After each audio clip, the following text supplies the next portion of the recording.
Hey friends, Cameron Gillum here. This feels kind of weird because I don't normally do videos like this ever, but I kind of felt led to it this morning. I had this little nugget of truth that just kind of plopped down in my lap, and I thought, wow, this is very poignant for where I am at in my life, and I wondered, like, yeah, maybe this would be helpful for someone else's. I know it would be. I hope so.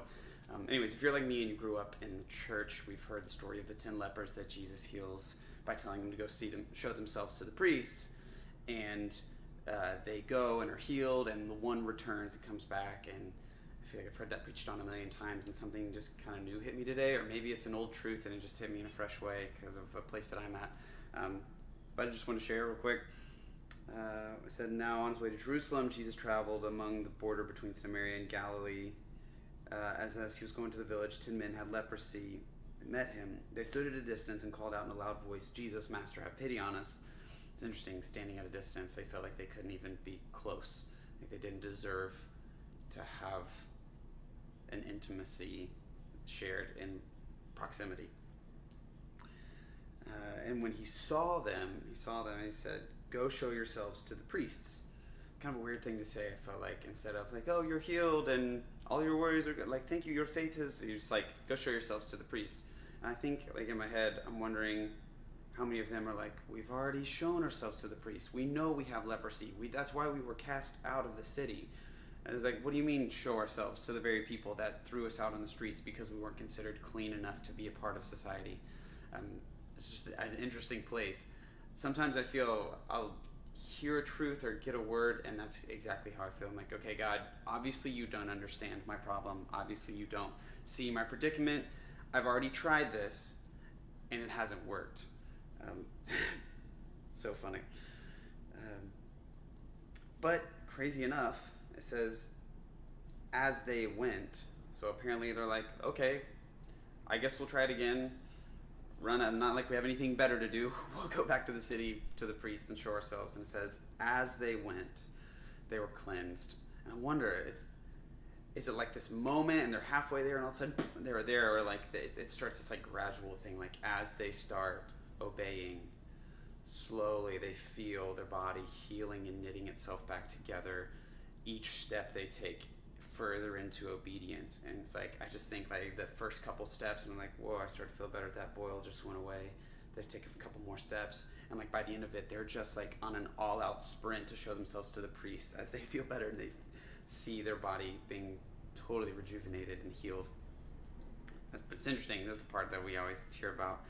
And one of them, when he saw he was healed, and once he witnessed the good thing happening in his life, he came back praising God in a loud voice. I would be too. He threw himself at Jesus' feet and thanked him. And he was a Samaritan. And Jesus asked, were not all 10 cleansed? Like, where are the other 9? Was no one found to return and give praise to God except this foreigner? And he said to him, rise and go, your faith has made you well. I don't think Jesus necessarily said this because, like, this one guy comes up to him and he's like, all right, I just want you to know, like, where are the other guys? I think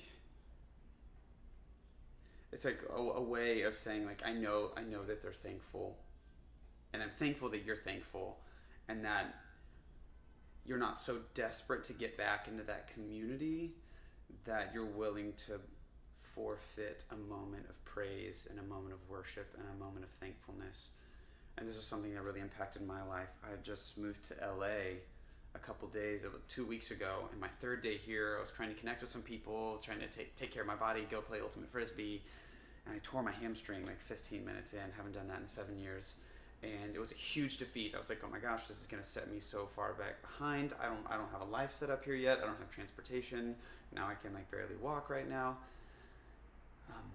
And I was asking for healing, and I wondered, I was like, so often I wait to thank God until I see the evidence, until I look down and I see the healing and I notice it, and then I say, oh, okay, like, thank you for that. I wonder what would happen if I started thanking him before I noticed. If I started praising him and thanking him before I actually saw the healing take place physically for me. Um, and something that I realized, like, I want him, I love that they were healed on the journey, like, while they're traveling. I think so often we expect our healing to start. I want it to start at the beginning of a journey. I want to hear a word, to feel a conviction, and I want everything to be healed and good, and then I'll obey. Like, I don't want to find it in the process. And so a lot of times I just sit and I wait, and I want to wait for God to prove to me with what He's going to do for me that He's worth following, and then I'll do it instead of finding healing in the journey. I wrote that on my wrist this morning. That finding healing in the journey, I think, is a little bit more beautiful and generates a little bit more authentic response from us than if it was just kind of handed to us at the beginning. And that's a hard truth, and it's really hard for me to sit in that and believe that it's good. I really still want my hamstring to be totally better so I can go run and go play and go dance and meet people and connect. But there's something about meeting Jesus in the journey and meeting God in the journey and meeting myself in the journey that if the healing had happened at the very beginning, it wouldn't have happened. And there's some part of the fullness of my heart that's not completely there until I choose obedience in joy and in rest before I see the evidence of His healing. Because it's in that journey and in that process that I find true healing. And it's so funny to say this because I'm not good at living it out, and here I am confessing it. And it's funny because the apostles just beforehand, he was talking about how if someone sins against you 7 times and they ask for forgiveness 7 times and you forgive them 7 times and it's all in one day, and the apostles' response to the Lord says, increase our faith. Like, they literally saw this behemoth of a thing to do, and they're like, that I don't know how to muster like the energy and the conviction to really choose that. Like, I can fake it, but to really choose that and really want that, I'm going to need something else. Increase my faith. So that's just been my prayer today. Increase my faith. Because there's healing in the journey and not necessarily before it. So go ahead and start walking. Thanks for listening.